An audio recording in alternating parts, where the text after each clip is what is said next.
The truck was gone. Cordelia stood alone, her hands held a box. It was heavy. 37 letters inside, all for her. Her father wrote them, she found them yesterday. In his desk drawer, the funeral home had just taken Thaddeus Blackwood away. The first letter was old. 23 years old. Written 1 week after she left. After she slammed the door. After she swore never to speak to him again. The last letter was new. Just 3 days before his heart attack. Cordelia was 41. Gray touched her temples. Lines marked her face. She worked as a nurse in Seattle. Far from this small Pennsylvania town. But today she felt 18 again. Angry. Hurt. Like the girl who screamed at her father. Who said she never wanted to see him again. Wind moved through the trees. Autumn leaves rustled. The smell of wood smoke drifted by. Her hands shook as she stared at the box. She had spent a week cleaning out his house. Getting it ready for sale.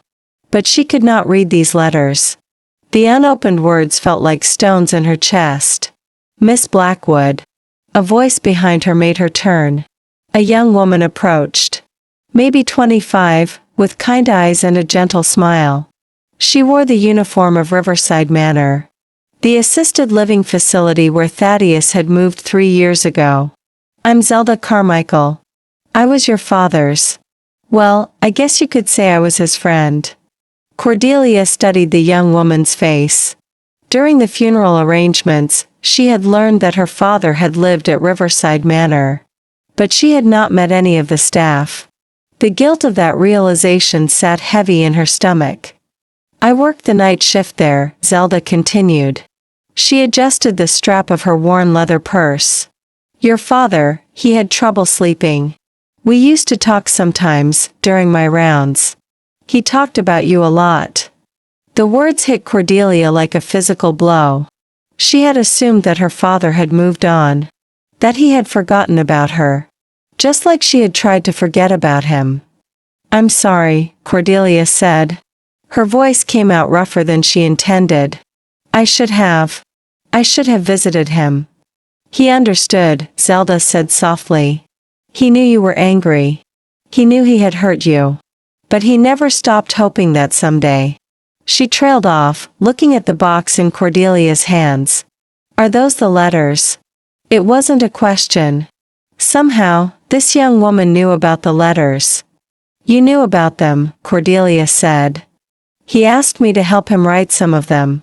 In the later years, when his arthritis got bad, he would dictate, and I would write. But the words were always his. Cordelia felt her throat tighten. She had imagined her father living his final years in solitude. Forgotten. Lonely. The idea that he had found friendship, that someone had cared enough to help him write letters to a daughter who refused to speak to him, made her chest ache. Would you like to know what he said about you? Zelda asked gently. I don't know if I can handle it. He said you had your mother's eyes.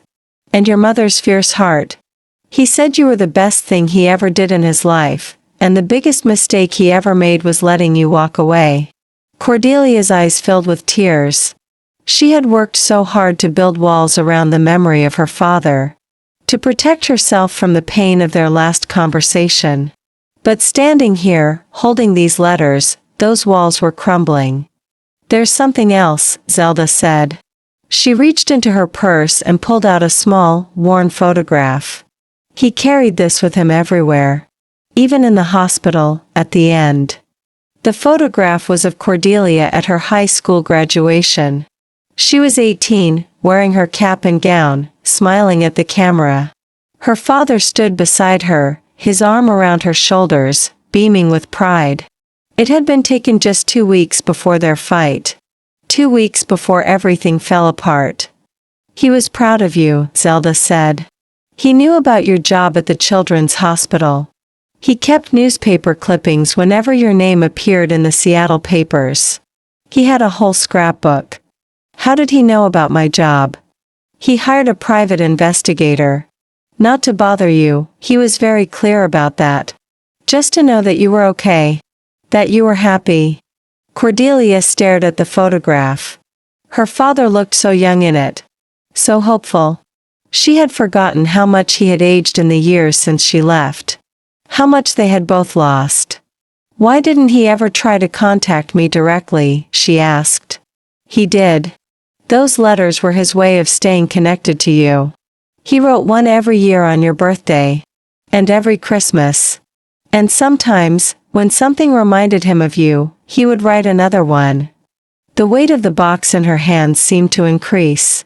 37 letters. 37 attempts to reach across the chasm that had opened between them. I should go, Zelda said. I have a shift at the hospital tonight. But Miss Blackwood, if you ever want to talk about your father, I'm in the phone book. Zelda Carmichael. He was a good man who made a terrible mistake. But he spent the rest of his life trying to make up for it. She turned to walk away, then paused. Oh, and Miss Blackwood.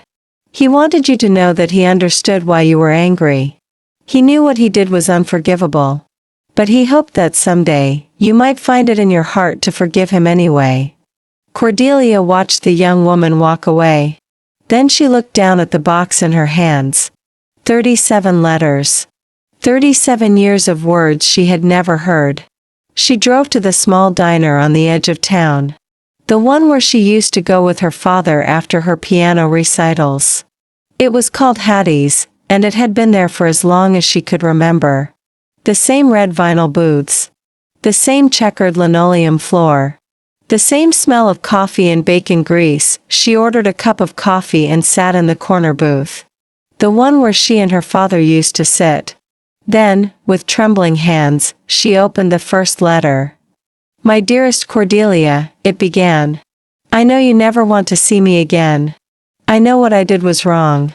I know I broke your trust, and I know I broke your heart. But I wanted you to know that I think about you every day. I wanted you to know that I'm sorry. The letter was short. Just 2 pages. But it was filled with such raw pain, such genuine remorse, that Cordelia had to put it down after the first paragraph. She wiped her eyes and looked around the diner. An elderly man sat at the counter, reading a newspaper. A young couple shared a piece of pie in the booth across from her. Life going on, normal and unchanged, while her world shifted beneath her feet. She picked up the letter again and kept reading. Her father wrote about the fight they had had. About the terrible things he had said. About how he had been drinking too much after her mother's death. About how he had been struggling with depression and had taken it out on her. About how he had called her worthless and stupid and said she would never amount to anything. The words on the page blurred as tears fell onto the paper. She remembered that night so clearly. She had been accepted to nursing school. She had been so excited to tell him. Instead, he had been drunk and angry and had lashed out at her. He had said things that cut her to the bone. Things that made her feel small and worthless. I was wrong, the letter continued. I was grieving your mother, and I was lost, and I took it out on you.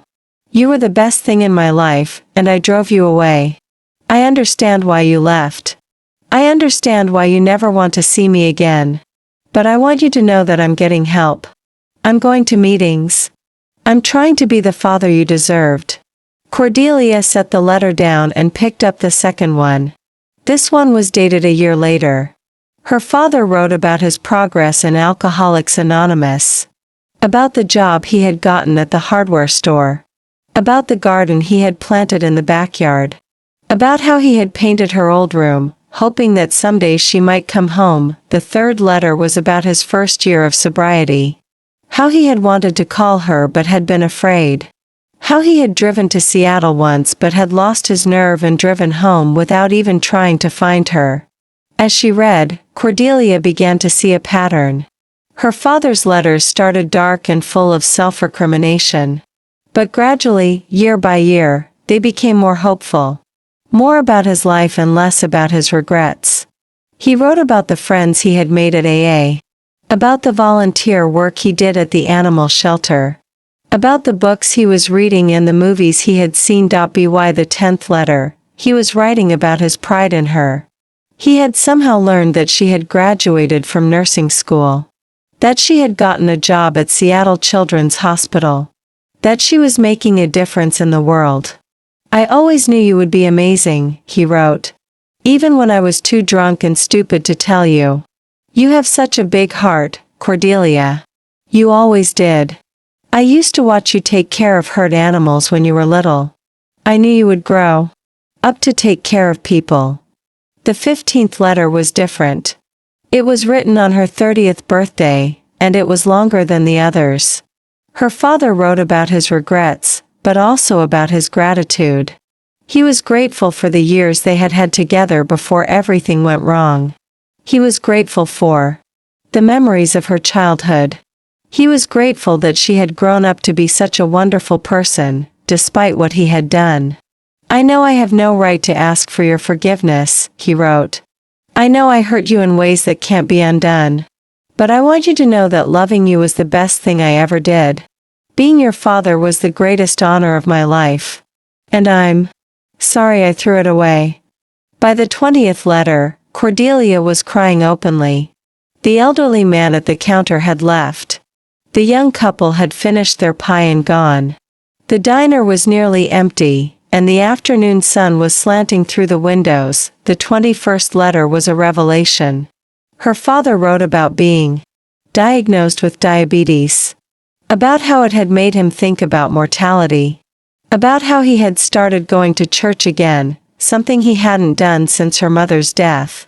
I've been thinking about second chances, he wrote. About redemption. About whether it's possible to make up for the terrible things we've done. I don't know if I can ever make up for what I did to you. But I'm trying to live a life that honors the daughter I lost. I'm trying to be the man you deserve to have as a father. The 25th letter was about his move to Riverside Manor. About how his health was declining. About how he was scared to die alone. But also about Zelda, the young nurse who had become his friend. About how she reminded him of Cordelia in some ways. About how she had a kind heart and a gentle spirit. She helps me write these letters now. He wrote. My hands shake too much to hold a pen. But she never judges me. She never asks why I keep writing to someone who never writes back. She just helps me find the words. The 30th letter was about his first grandchild. Somehow, he had learned that Cordelia had married a man named David. That they had had a daughter. That the little girl's name was Rose. I have a granddaughter, he wrote. Her name is Rose. I've never seen her, but I know she must be beautiful. I know she must be smart and kind, just like her mother. I dream about her sometimes. I dream about holding her and reading her stories and teaching her to ride a bike. I know I'll never get to do those things. But I'm grateful that she exists. I'm grateful that part of you will go on in the world. Cordelia's hands were shaking as she read this letter. She had never told anyone about Rose. She had never sent birth announcements. She had no idea how her father could have known, but as she read further, she understood. The private investigator. The one Zelda had mentioned. Her father had been keeping track of her life from a distance. Not interfering, just watching. Just caring. The 35th letter was about his heart attack. His first one. About how he had thought he was going to die. About how his biggest regret was not being able to tell her he loved her one more time. I almost died last week, he wrote. And all I could think about was you. About how I never got to say goodbye. About how I never got to tell you how sorry I am. About how I never got to tell you how proud I am of the woman you've become. The 36th letter was short. Just a few paragraphs. It was about his gratitude for the life he had lived. About his acceptance of his mistakes. About his hope that someday, somehow, she might understand that he had loved her, even when he had been too broken to show it. The 37th letter was dated just 3 days before his death. His handwriting was shaky, but the words were clear. My dearest Cordelia, it began. I don't know if this will be my last letter to you. I hope not. I hope I have many more years to write to you, to tell you how much I love you, to share in your life from this distance.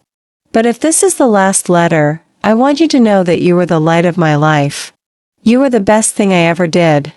And I'm sorry it took me so long to become the father you deserved."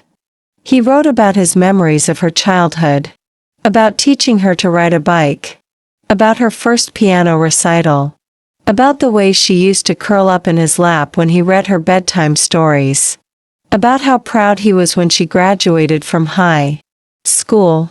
About how he had always known she would do great things. "I know you're angry," he wrote.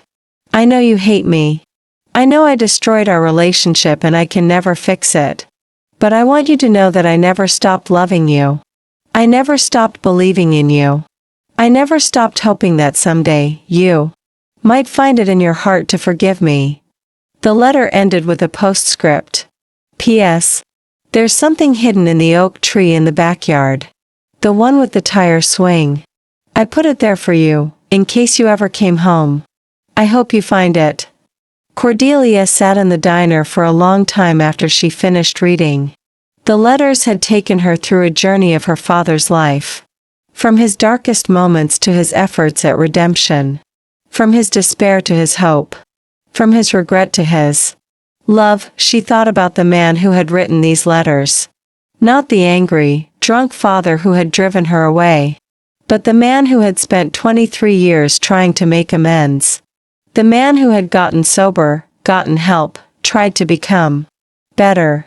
The man who had loved her from a distance and never stopped hoping for reconciliation. As the sun began to set, Cordelia drove back to her childhood home. The new owners wouldn't take possession for another week.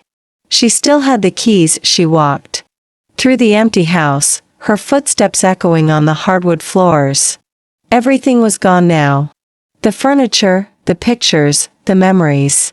But in the backyard, the old oak tree still stood. The tire swing still hung from its massive branch. Cordelia looked up at the tree, trying to figure out where her father might have hidden something. Then she noticed it. About 6 feet up the trunk, there was a small opening in the bark. A natural hollow that had been enlarged slightly. She found a ladder in the garage and climbed up to reach the hollow. Inside, wrapped in plastic, was a small metal box. Her heart pounded as she carried it down and opened it. Inside was a letter. Not one of the 37 she had already read. This one was different. It was addressed to her, but it was dated just after her 18th birthday. Before their fight. Before everything went wrong. "My dearest Cordelia," it began. "Today you graduated from high school. I am so proud of you. I know I haven't been the best father since your mother died. I know I've been drinking too much and I've been difficult to live with. But I want you to know that you are the most important thing in my life. You are my greatest achievement. You are my hope for the future." The letter went on to describe his plans for their life together. How he wanted to get sober. How he wanted to support her through nursing school. How he wanted to be the father she deserved. How he wanted to honor her mother's memory by being the best version of himself. "I'm going to give this to you after your graduation party," the letter continued. "I'm going to tell you how much I love you. I'm going to promise you that I'm going to change. I'm going to be the father you need me to be." But he never had given her the letter. Because the night of her graduation party, he had been drinking. And instead of giving her his love and support, he had lashed out at her. He had said terrible things. He had driven her away. At the bottom of the box, there was something else. A small velvet jewelry box. Inside was a necklace. A simple gold chain with a small pendant. The pendant was engraved with a single word, "Beloved." Cordelia's hands shook as she held the necklace. She remembered this necklace. It had been her mother's. She had wondered what had happened to it after her mother died. She had assumed her father had sold it or lost it, but he had kept it. He had kept it safe for her. He had been planning to give it to her on her graduation day, along with the letter. Along with his promise to change. Cordelia sat in the empty backyard as the stars came out. She thought about the man her father had been. The man he had tried to become. The man he had been in the end. She thought about the 37 letters. About the years of regret and love and hope. About the daughter he had lost and the granddaughter he had never met.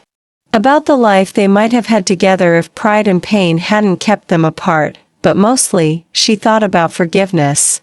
About second chances. About the possibility of redemption, even when it seemed too late. 2 weeks later, Cordelia stood at her father's grave. It was a simple headstone in the town cemetery. Thaddeus Blackwood, it read. Beloved father. She had chosen those words herself. She knelt down and placed a bouquet of flowers on the grave. White roses. Her mother's favorite. I read your letters, Dad, she said softly. All of them. I wish I had read them sooner. I wish I had given you a chance to explain. I wish I had been brave enough to forgive you while you were still alive. She paused, her voice catching. But I want you to know that I forgive you now. I understand that you were hurting. I understand that you were lost. I understand that you loved me, even when you couldn't show it. She reached into her purse and pulled out a letter of her own.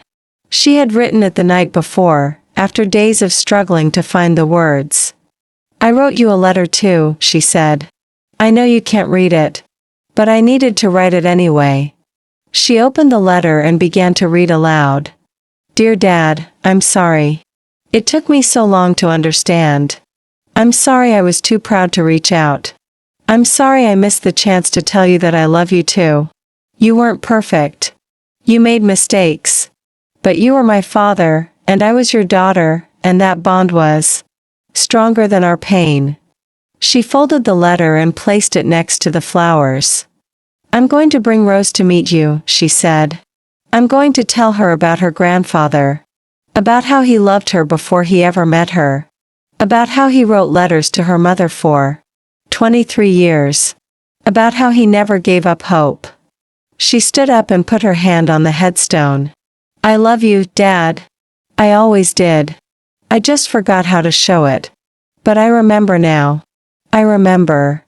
As she walked away, Cordelia felt something she hadn't felt in 23 years. She felt connected to her father again. Not through guilt or regret, but through love. Through understanding. Through the kind of forgiveness that comes not from forgetting the past, but from accepting it and choosing to move forward. She had found her way back to him at last. Not in life, but in memory. Not in person, but in the letters he had written. In the love he had never stopped feeling. In the hope he had never given up. The letters had been his gift to her. His way of staying connected across the years and the distance. His way of showing her that love doesn't end, even when relationships do. That forgiveness is possible, even when it seems too late. That redemption is real, even when it comes after death. And now, finally, she understood. The letters weren't just his attempt to reach her. They were his legacy. His proof that love endures. His promise that no matter what happens, no matter how far apart we drift, we are never truly alone. The letters we never read are sometimes the most important ones of all. Because they remind us that somewhere, someone is thinking of us. Someone is hoping for us. Someone is loving us, even when we can't feel it, and sometimes, if we're lucky, we get a second chance to love them back.